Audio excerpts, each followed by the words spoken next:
গোপনে 18 কোটি মানুষের সামনে ঘোষণা দেব, আমি ভুল করি, আমি অপরাধী, আমার অনেক অপরাধ আছে, আমি প্রত্যেকটি সময়ে তওবা করছি।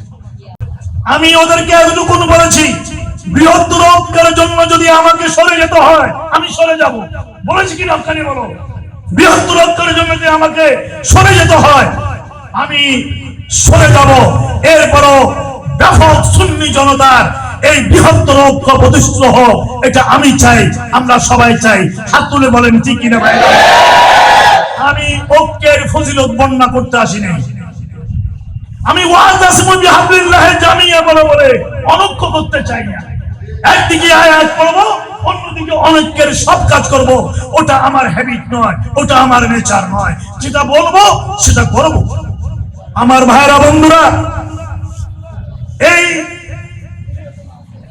এদের এই ভীষণ ত্যাগের মাধ্যমে ঐক্যের এই প্রক্রিয়া একটা জায়গায় গিয়ে উন্নীত হয়েছে। আমরা সবাই একাধিক সময়ের পরে আমরা আবার এই জামানায়, আপনারা যারা আমাদেরকে মুরব্বী বলেন, আমরা মুরব্বী হওয়ার যোগ্যতা আমাদের নাই। এরপরেও আমাদের বয়স বেশি, আমরা যারা সর্বস্তরের সব দলমতের ভাইয়েরা আমরা বসলাম, আহলে সুন্নাত আমাদের 3টা কমিটি, এটা নিয়ে আমরা বসলাম। এই কথাগুলো আমি বলতাম না, আমি এই কথাগুলো বলার জন্য আসিনি, আমি এই কথাগুলো বলতে বাধ্য হচ্ছি। ঢাকার মধ্যে এই 3টা আহলে সুন্নাত জামাতের একটা ব্যাপক ঘন্টা আলোচনার মধ্য দিয়ে আমরা এই জায়গায় আসলাম। আমরা 3টা কমিটিকে বিলুপ্ত করে দিয়ে অবিভক্ত একটা কমিটি আমরা গঠন করব। আলহামদুলিল্লাহ, আপনারা দেখেছেন সিদ্ধান্তগুলো আপনারা পেয়েছেন। ফেসবুকে আসবে, ফেসবুক কন্ট্রোল করা যাবে না। আমাদের নেতারা, আমাদের প্রেসিডেন্ট, আমাদের উপদেষ্টারা কে কি করে, প্রত্যেকদিন ফেসবুকে ভালো মন্দ সব আসছে। প্রযুক্তি এখন আর কেরামান কাতিবিন লাগবে না, ওদের আগেই ফেসবুকে সব চলে আসছে। আমার ভাইরা খুব সুন্দর, এটা আমরা সবাই একমত হয়ে গেলাম। কিন্তু এখানে আমি আব্দুল নবী হক্কানি সাহেবকে সাক্ষী রেখে বলতে চাই, যখন আমার কাছে ওরা আসলো, ওরা আমাকে এটা শিওর করেছে, ওভারশিওর করেছে যে এই ঐক্যের পথে অতীতের কোনো কিছু টেনে এনে ঐক্যের পথে আমরা বাধা সৃষ্টি করতে চাই না। ঠিক কিনা বলো? এটা তোমরা আমাকে বারবার নিশ্চিত করেছো। এবং ওরা বলেছে যে ঐক্যের পথে যদি কেউ বাধা সৃষ্টি করে আমরা তাকে বয়কট করব। আমি ওদেরকে বললাম না, বয়কট শব্দ ইউজ করবো না, আমরা কাউকে বয়কট করবো না। কেউ আজকে আসবে, কেউ কালকে আসবে, কেউ পরশু আসবে, কেউ 1 মাস পরে আসবে, কেউ 1 বছর পরে আসবে, ঐক্যের দ্বার উন্মুক্ত থাকবে। কি বলেন ঠিক কিনা? এই কথাগুলো আমি বলেছি কিনা? আমি বলেছি এই কথাগুলো, ওরা হ্যাপি স্যাটিসফাইড হয়েছে। সাম্প্রতিক আমাদের দেশের যে পট পরিবর্তন হয়েছে, রাজনৈতিক যে পরিবর্তন হয়েছে, এই পরিবর্তন সময়ের দাবি এবং সকলের কাম্য ছিল। এই পরিবর্তনে ছাত্র যুবক জনতার সমর্থন ছিল। এই পরিবর্তনকে আমরা স্বাগত জানাই এবং এই পরিবর্তনে যারা শাহাদাত বরণ করেছে আমরা জান্নাতে তাদের উচ্চ মাকাম কামনা করছি, বলি আমিন। এই যে পরিবর্তন, এই পরিবর্তনের পরে এ দেশের 18 কোটি মানুষ ওরা মনে করার স্বাভাবিক কারণ আছে যে আমাদের ভাগ্যের পরিবর্তন হবে। ওরা মনে করেছে বৈষম্য দূর হবে। ওরা মনে করেছে এদেশের কৃষক শ্রমিক জনতা তাদের ন্যায্য অধিকার খুঁজে পাবে। ওরা মনে করেছে যে প্রত্যেকের ধর্মীয় অধিকার নিশ্চিত হবে। ওরা মনে করেছে যে ওদের চাকরি বাকরি সর্বক্ষেত্রে ওদের যে সমস্যা সেই সমস্যা দূরীকরণ হবে। ওরা মনে করেছে আন্তর্জাতিকভাবে আমাদের দেশের স্বাধীনতা, সার্বভৌমত্ব, আমাদের সম্মান মর্যাদা উন্নীত হবে। কি বলেন, ঠিক কিনা? আমরা আজকে কিন্তু সাধারণ মানুষ ওরা আশাহত হতে শুরু করেছে। আমরা দেখতে পাচ্ছি আজকে শুধুমাত্র যে অন্যদের ধর্মীয় উপাসনালয়ে হামলা হচ্ছে তা নয়, বরঞ্চ শতকরা 90% যে দেশে মুসলমান তাদের মসজিদেও হামলা হচ্ছে। বাইতুল মুকাররমে আমরা যে নাটক দেখেছি, যে হাডুডু খেলা দেখেছি, এটা জাতি হিসাবে আমাদের উঁচু শিরকে অবনত করে দিয়েছে। কথা বলেন না, ঠিক কিনা? কেন এটা হবে? ঢাকা রাজধানীর মতো একটা রাজধানীতে যেটা আমাদের জাতীয় মসজিদ, সে জাতীয় মসজিদে যে কোনো স্বার্থকে কেন্দ্র করে, যে কোনো বিষয়কে কেন্দ্র করে জুমার দিন সেখানে এরকম অত্যন্ত বৃষ্টি একটা কাণ্ড ঘটে যাবে, এটা পরিবর্তনের পরে জাতি এটা কোনোদিন আশা করে না। এই জাতীয় কর্মকাণ্ড কেবল জাতীয় মসজিদ নয়, আমরা লক্ষ্য করছি সারা বাংলাদেশের মধ্যে অনেক খতিবকে বিদায় করে দিয়ে নিজের মন মতো খতিব নিয়োগ করা হচ্ছে, ইমাম নিয়োগ করা হচ্ছে, মুয়াজ্জিন নিয়োগ করা হচ্ছে। আগেই বলা হয়েছে প্রিন্সিপাল, হেডমাস্টার এবং এভাবে বিভিন্ন জায়গায় বৈষম্য, অন্যায়, অবাঞ্ছিত, অনৈতিক বৈষম্য সৃষ্টি করা হচ্ছে। কথা বলেন ঠিক কিনা? আমার ভাইয়েরা, এই অবস্থায় দাঁড়িয়ে আজকে পতেঙ্গা আহলে সুন্নাত জামাতের এই আয়োজন। আমার বন্ধুরা, এদেশের মধ্যে কোন সংখ্যালঘু আছে এটা আহলে সুন্নাত জামাত বিশ্বাস করে না। আমি অন্য ওলামায়ে কেরামের কথা জানি না, আমি একজন রাজনৈতিক কর্মী হিসেবে, এদেশের একজন সচেতন নাগরিক হিসেবে আমি ওটা বিশ্বাস করি না। কারণ মদিনার সনদের মধ্যে আল্লাহর প্রিয় নবী সংখ্যালঘু বলতে কিছু রাখেন নাই।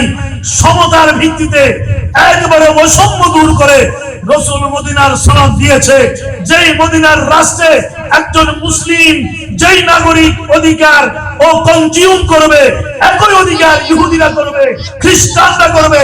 এই মদিনার সর্বস্তরের নাগরিকরা সম অধিকার ওরা ভোগ করবে এবং সমানভাবে মদিনার সীমান্ত ওরা পাহারা দিবে। আমাদের ঠিক কিনা বন্ধুরা আমার? এইভাবে সেই মদিনার সনদকে, যেটা মানবতার মূর্তবাদী, যেই সনদকে সামনে নিয়ে আজকে জাতিসংঘ থেকে নিয়ে সবগুলো হয়েছে, সেই মদিনার সনদ থেকে আমরা শিক্ষা পাই এদেশে সংখ্যালঘু বলতে কেউ নাই। প্রত্যেক ধর্মের লোকেরা তাদের ধর্মীয় উপাসনায় গিয়ে তাদের মতো করে ওরা ওদের ধর্মীয় উপাসনা ওরা পালন করবে, এটা রাষ্ট্রকে নিশ্চিত করতে হবে। আমার ভাইয়েরা, লজ্জা লাগে ওই সময় যখন আমাদের একজন উপদেষ্টা বলল যে মন্দিরগুলো মাদ্রাসার ছাত্ররা পাহারা দিবে। উনি হয়তো এতে গর্ববোধ করেছেন, কিন্তু লজ্জা লেগেছে আমাদের কাছে ওই সময় যখন হিন্দুরা বলল যে আমাদের মন্দির পাহারা দেওয়ার জন্য মাদ্রাসার ছাত্রদের কোনো প্রয়োজন নাই। তখন বড় লজ্জা লাগলো। ওরা বলল রাষ্ট্র যদি আমাদের মন্দির, আমাদের নিরাপত্তার ব্যবস্থা করতে পারে, ওয়েল গুড, না পারলে আমাদের নিরাপত্তার ব্যবস্থা আমরাই করি। কোনদিন আইন শৃঙ্খলা, ল এন্ড অর্ডার থাকবে না যদি ওটা ল এন্ড অর্ডার যারা ইমপ্লিমেন্ট করে ওদের কাছ থেকে সরিয়ে নেওয়া। এটা আমাদেরকে বুঝতে হবে।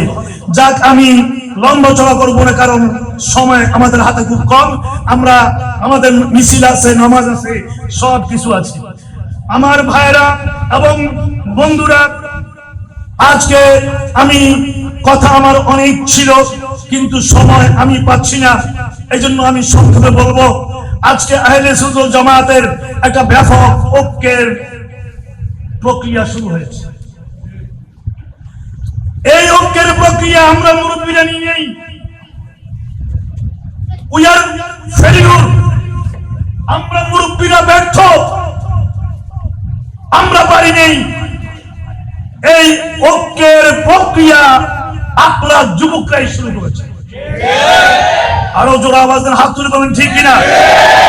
এখানে মাওলানা আব্দুল নবী হক্কানি আছে, নামটা ঠিক বলেছেন, মাওলানা আব্দুল নবী হক্কানি আছে, ওর সাথে এক ঝাঁক তরুণ উদীয়মান আলেম ওরা আছে। ওরা এই ঐক্যের প্রক্রিয়া শুরু করেছে গত প্রায় 2 মাস থেকে এই পরিবর্তনের পরে, এবং সেই প্রক্রিয়ার অংশ হিসাবে ওরা আমার সাথে একাধিকবার দেখা করেছে। আমি ওদেরকে হতাশ করিনি। হক্কানি তুমি বলো, আমি ওদেরকে হতাশ করি নাই। আমি শতবার আমি একমত হয়েছি।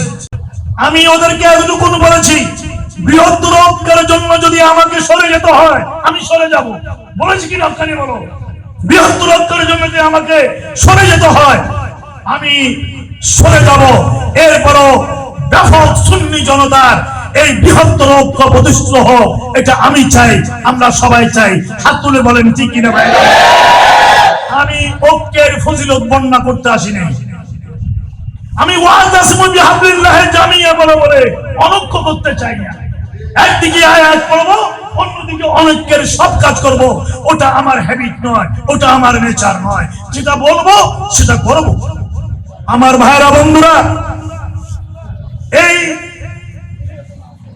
এদের এই ভীষণ ত্যাগের মাধ্যমে ঐক্যের এই প্রক্রিয়া একটা জায়গায় গিয়ে উন্নীত হয়েছে। আমরা সবাই একাধিক সময়ের পরে আমরা আবার এই জামানায়, আপনারা যারা আমাদেরকে মুরব্বী বলেন, আমরা মুরব্বী হওয়ার যোগ্যতা আমাদের নাই। এরপরেও আমাদের বয়স বেশি, আমরা যারা সর্বস্তরের সব দলমতের ভাইয়েরা আমরা বসলাম। আহলে সুন্নাত আমাদের 3টা কমিটি, এটা নিয়ে আমরা বসলাম। এই কথাগুলো আমি বলতাম না, আমি এই কথাগুলো বলার জন্য আসিনি, আমি এই কথাগুলো বলতে বাধ্য হচ্ছি। ঢাকার মধ্যে এই 3টা আহলে সুন্নাত জামাতের একটা ব্যাপক ঘন্টা আলোচনার মধ্য দিয়ে আমরা এই জায়গায় আসলাম। আমরা 3টা কমিটিকে বিলুপ্ত করে দিয়ে অবিভক্ত একটা কমিটি আমরা গঠন করব। আলহামদুলিল্লাহ, আপনারা দেখেছেন সিদ্ধান্তগুলো আপনারা পেয়েছেন। ফেসবুকে আসবে, ফেসবুক কন্ট্রোল করা যাবে না। আমাদের নেতারা, আমাদের প্রেসিডেন্ট, আমাদের উপদেষ্টারা কে কি করে, প্রত্যেকদিন ফেসবুকে ভালো মন্দ সব আসছে। প্রযুক্তি এখন আর কেরামান কাতিবিন লাগবে না, ওদের আগেই ফেসবুকে সব চলে আসছে। আমার ভাইরা খুব সুন্দর, এটা আমরা সবাই একমত হয়ে গেলাম। কিন্তু এখানে আমি আব্দুল নবী হক্কানি সাহেবকে সাক্ষী রেখে বলতে চাই, যখন আমার কাছে ওরা আসলো, ওরা আমাকে এটা শিওর করেছে, ওভারশিওর করেছে যে এই ঐক্যের পথে অতীতের কোনো কিছু টেনে এনে ঐক্যের পথে আমরা বাধা সৃষ্টি করতে চাই না। ঠিক কিনা বলো? এটা তোমরা আমাকে বারবার এটা নিশ্চিত করেছো। এবং ওরা বলেছে যে ঐক্যের পথে যদি কেউ বাধা সৃষ্টি করে আমরা তাকে বয়কট করব। আমি ওদেরকে বললাম না, বয়কট শব্দ ইউজ করবে না, আমরা কাউকে বয়কট করবো না। কেউ আজকে আসবে, কেউ কালকে আসবে, কেউ পরশু আসবে, কেউ 1 মাস পরে আসবে, কেউ 1 বছর পরে আসবে। ঐক্যের দ্বার উন্মুক্ত থাকবে। কি বলেন ঠিক কিনা? এই কথাগুলো আমি বলেছি কিনা? আমি বলেছি এই কথাগুলো, ওরা হ্যাপি স্যাটিসফাইড হয়েছে। আমরা ঐক্যের ব্যাপারে একীভূত হয়ে যাওয়ার পরে ফুট করে ওরা চলে আসলো ফতোয়ার বিষয়। কিন্তু কথা ছিল অতীতের কোনো বিষয় আসবে না, সব অ্যাবলিশ। কিন্তু ওটা এসে গেল। ওটা এসে যাওয়ার পরে আমি ঐক্যের বৃহত্তর খাতিরে ওখানে যে সিদ্ধান্ত হয়েছে, আমি বললাম, আমি অনেক কথা বললাম, ওগুলো আমি আজকে ওপেন প্লেসে বলতে চাই না। অনেক কথা বলে আমি বললাম ঠিক আছে, ওটা কিভাবে সমাধান করবেন সিদ্ধান্ত নেন। সিদ্ধান্ত হলো অনেকগুলো ওলামায়ে কেরামের নাম লেখা হলো, পীর মাশায়েখের নাম লেখা হলো, ওগুলো ফেসবুকে এসেছে যে ইনারা বসে জুবাইর সাহেব সহ এবং জুবাইর সাহেবের সাথে উনি চাইলে আরো ওলামা ইকরাম থেকে নিয়ে আসবেন, আমরা বসে এটা আমরা ঠিক করব। আমি বললাম বলেন ঠিক আছে, ঠিক আছে। এই সিদ্ধান্ত ফেসবুকে আসছে, আপনারা দেখেন নাই? দেখেছি, সবাই দেখেছি। কিন্তু দুঃখের বিষয়, পরিতাপের বিষয়, আমরা কি দেখলাম? আমরা রিসেন্টলি কি দেখলাম? আমরা সুন্দর কথা বলি, ভালো কথা বলি, মাইকে দাঁড়ালে আমরা অনেক সুন্দর সুন্দর কথা বলি, কিন্তু আমরা দেখলাম ঢাকাতে ইজতেমাই ভাবে বসে যে রেজুলিউশন হয়েছে, সেই রেজুলিউশনকে ওখানে আমাদের সবার স্বাক্ষর আছে, ওটাকে পদদলিত করে আমরা এখানে কয়েকজন বসে একটা চিঠি আমরা ফেসবুকে ছেড়ে দিলাম যে জুবাইর সাহেবকে তওবা করতে হবে। কার কাছে করতে হবে? দুইজন মুত্তাকি ফরেজগার লোকের কাছে জুবাইর সাহেবকে তওবা করতে হবে। তাহলে ঢাকাতে বসে ইজতেমাই ভাবে যে সিদ্ধান্ত হলো, ওটা তো আর থাকলো না, ওটা তো আগুলিশ হয়ে গেল। আমি একজন সাংগঠনিক লোক, আমি সংগঠক, আমি যেটা রেজুলিউশন রিটিনলি হয়, সেই রিটিনের বাইরে আমি আর একটা শব্দ গ্রহণ করতে না। রিটিনলি যেটা হবে সেটাকে 100% ফলো করতে হবে, পরিবর্তন করতে হবে। আলোচনার মাধ্যমে আমরা পরিবর্তন করব। আমি সেটার উপরে আছি। আমি সবার যে সিদ্ধান্ত, এর বাইরে অন্য কিছু, যে আপনি ওখানে যান, সেখানে যান, তওবা করেন, এই করেন, সেই করেন, এগুলোর মধ্যে এগুলো ওখানে কিছু নেই। রেজুলিউশন কি এখনো আপনারা ফেসবুক খোঁজ করলে আপনারা পেয়ে যাবেন। এরপর আমি বলছি, আজকে আমার এই এলাকা পতেঙ্গাতে এখানে 100-র উপরে প্রবীণ নবীন উলামা ইকরামরা আছে, আপনারা আছেন। আমি ওনাদেরকে শ্রদ্ধা জানিয়ে, এহতেরাম জানিয়ে বলবো, আমি আমার সর্বোচ্চ সম্মান জানিয়ে বলবো, আপনাদের মধ্য থেকে, আপনাদের কথাবার্তা থেকে যে সমস্ত কুফরি কালাম বেরিয়েছে, এগুলোর জন্য আপনারা তওবা করবেন কি করবেন না, এগুলো আপনাদের ব্যাপার। আমি আপনাদের সম্মান হস্তক্ষেপ করবো না, এগুলো আপনাদের ব্যাপার। আমি সেখানে হাত দেব না, সেটা জনগণ জানে, ঠিক কিনা? ওটা জনগণ জানে। আমি আমার ভুল ভ্রান্তি হোক বা না হোক, ওটা নিয়ে আমি চিন্তিত, আমারটা নিয়ে আমি চিন্তিত। আমি আজকে এই নবীন প্রবীণ 100 আলেমের সামনে আমার শিশু, কিশোর, তরুণ, যুবক সবাই আছে। আপনাদের ভুল ভ্রান্তি কি হয়েছে না হয়েছে, এটা আমার কোনো প্রয়োজন নাই। আমি বলবো যে আমার যদি অতীতে কোনো ভুল হয়ে থাকে, সামনে যদি কোনো ভুল, সামনে ভুল হতে পারে, সামনে ভুল হতে পারে, অতীতেও যদি কোনো ভুল হয়ে থাকে, সামনেও যদি কোনো ভুল হয়ে থাকে, আমি এগুলোর জন্য আমি আল্লাহ পাক রব্বুল আলামিনের কাছে শর্মিন্দা, আমি আল্লাহর দরবারে এগুলোর জন্য তওবা করছি। ঠিক আছে কিনা? হাত তুলে দেখেন, ঠিক আছে কিনা?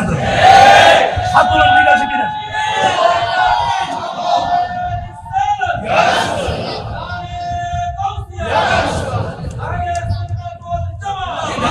আমি আজকে তওবা নয়, আমি কালকেও তওবা করবো, পরশুদিনও আমি সারাদিন যত কাজ করি, আমি রাত্রিবেলায় যখন ঘুমোতে যাই, আমি বিছানায় শুয়ে শুয়ে আমার গোটা দিনের মুহাসাবা আমি করি, আমার সারাদিনের অডিট আমি করি।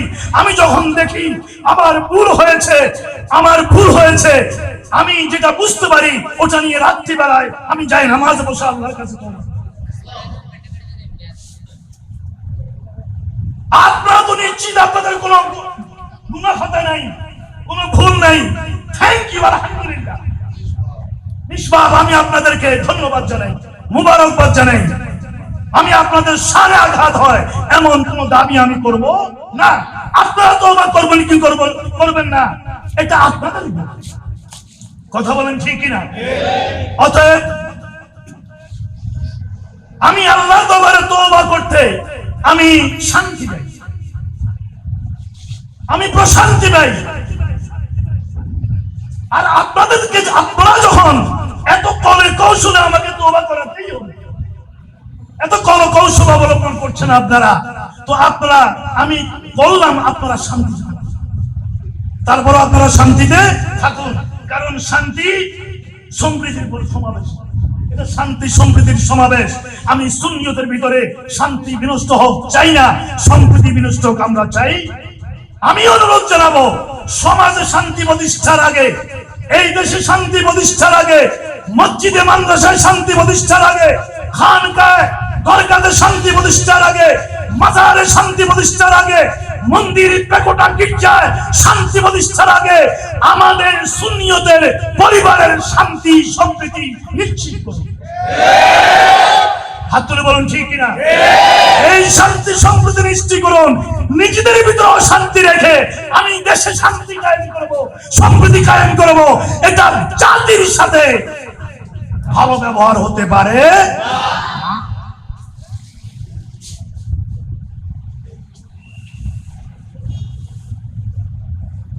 দুজন মুত্তাকি ফরজগার লোক নয়, 100 জন কবি তরুণ আলেমের সামনে ঘোষণা দিতে, কি বলেন? ঠিক আছে, প্রয়োজনে 18 কোটি মানুষের সামনে ঘোষণা দেব, আমি ভুল করি, আমি অপরাধী, আমার অনেক অপরাধ আছে, আমি প্রত্যেকটি সময়ে তওবা করছি। আপনাদের মনে আছে আমি দরসুল কোরআন মাহফিলে যেদিন সূরা তওবার দরস দিয়েছিলাম, আপনারা খুলে দেখুন, সেই দরস ক্যাসেট আছে, বের করে দেখুন। যেদিন সূরা তওবার উপরে একটা সূরা অলরেডি কমপ্লিট আছে, যেদিন দিয়েছিলাম, সেই সূরা তওবার দরসে ঢোকার আগে 50,000 মানুষ নিয়ে আমি তওবা করেছি। কি আপনাদের মনে আছে?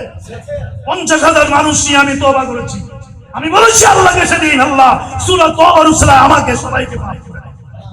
আপনারা দোয়া করবেন যেন মৃত্যুর আগেও আমি তওবা করতে পারি, যেন আমি কালেমা পড়ে দুনিয়া থেকে যেতে পারি। আজকে আমার এই এলাকার এতগুলো উলামায়ে কেরাম ভাইদের সামনে, এরপরেও আমাদের এই ঐক্য প্রক্রিয়া যেন ব্যাহত না হয়। কিন্তু যাদের অন্তরে ঐক্য প্রক্রিয়ার অনুভূতি নেই, যারা সুন্নিয়তের ঐক্যকে বারবার ব্যাহত করছে, আমরা যারা সিনিয়ররা এই ঐক্যকে এগিয়ে নিতে পারেনি, নবীন তরুণরা এগিয়ে নিয়েছে, সেই মুহূর্তে যদি এই ঐক্য প্রক্রিয়া কারো কারণে ব্যাহত হয়, এটা সুন্নি জনতা কোনোদিন ক্ষমা করবে না। রাগ করেছেন? আমার কথায় কোনো আঘাত পেয়েছেন? আল্লাহ পাক সবাইকে ভালো রাখুন। মিছিল আছে, নামাজ আছে, আপনাদের কারো মনে আঘাত পেয়ে থাকলে আমি ক্ষমা চেয়ে শেষ করলাম। আসসালামু আলাইকুম ওয়া রাহমাতুল্লাহি ওয়া বারাকাতুহু।